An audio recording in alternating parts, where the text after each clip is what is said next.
Kenapa anak-anak mau Semaklah kau punya shuffle ni Murah Lazar. memang lah. Ini teknik shuffle yang baru ke Murah Lazar? Tak, kasut aku pijak tai ayam pula dah. Patutlah aku ada bau busuk semacam je dari tadi. Dah lah shuffle tu. Dah tak ada dah.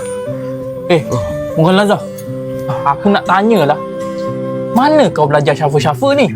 Oh, aku belajar dengan ayah anda ucuk driver. Pucuk driver?